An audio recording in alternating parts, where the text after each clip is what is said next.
So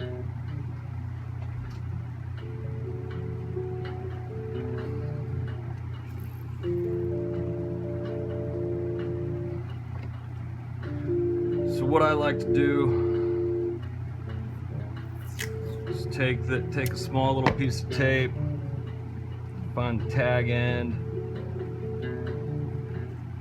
just put a little piece of tape on there to hold it down while you remove the spool.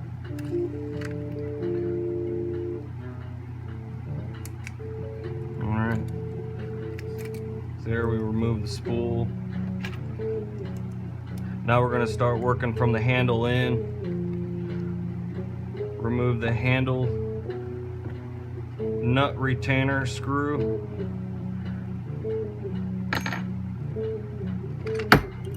Remove the handle retainer nut.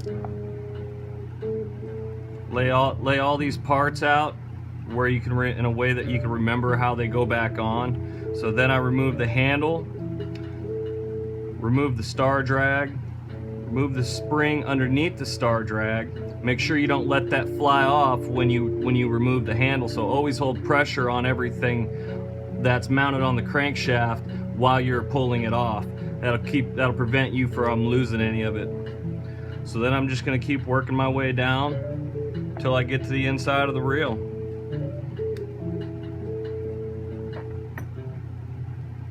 Going to have two bearings underneath your cast control. Going to then remove your star drag nut along with the spacers underneath it, keeping those in line with how you took them off.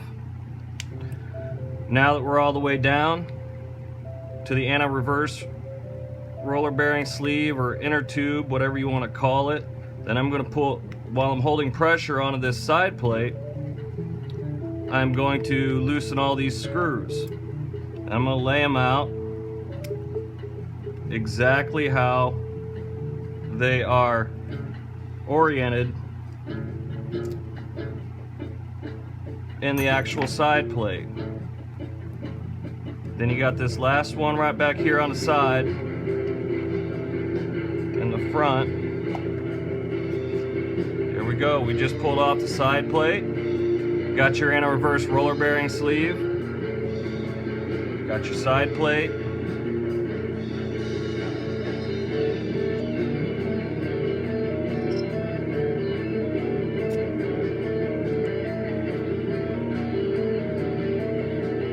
And that's as far as I would recommend. That's as far as I would recommend pulling it apart if you're just an average consumer and you are wanting to do some in-depth preventive maintenance of your own. I would definitely look into that. You know, it's take it down this far. I wouldn't recommend going any further. If you need to go further, I'd recommend taking it to a professional reel technician or something like that. But for those of you that can go further, let's go ahead and just go a little bit further. So at this point, you know, we still got the side shield on it, or the side plate over here on it. So we're going to push that into position, and I'm going to put one finger on this little C-clip right here, and I'm just going to pry that off there, making sure I'm maintaining some sort of pressure on it so that it doesn't go flying.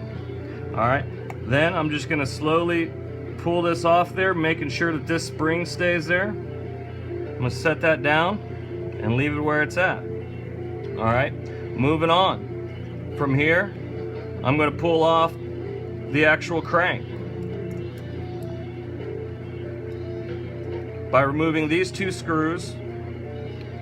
Then I'm going to put them in a spot where I know that they go together and I can keep track of them. That just pulls right out of there. Alright, next I'm going to remove this, the operating system, the cam, the yoke, the pinion, bearing.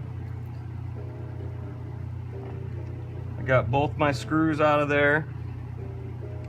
All right, you notice I'm maintaining pressure right here, and that's because it's spring loaded. All right, you always want to maintain this pressure when you're removing this stuff. All right, I'm going to push out my pinion bearing, and then I'm going to slowly pry up on all this stuff right here. All right, you can see how it's spring loaded in there, so you want to be careful not to lose any of these parts. All right, so there you are. You're basically down to bare bones with the exception of the hood and the worm shaft. So let's get that off there real quick, and that'll be a good lesson on how to disassemble your Shimano Citica 200 HG. Be careful pulling that off, because you got one screw that fits in right there, so it's kind of a turn and twist type deal. All right, I'm going to use a flathead screwdriver, pull off the pawl cap. Then I'm going to proceed with laying all this out in a fashion that I can remember how it all goes back together. All right, so I'm going to use that small. I'm going to remove this C-clip right here. Maintain pressure on it so it doesn't spring off on me. I'm going to set it down in order of how I'm taking this stuff off. Then comes a little brass spacer. Then your worm shaft and idle gear will pull out real nice. Then you're just going to kind of give that a little push, the worm housing.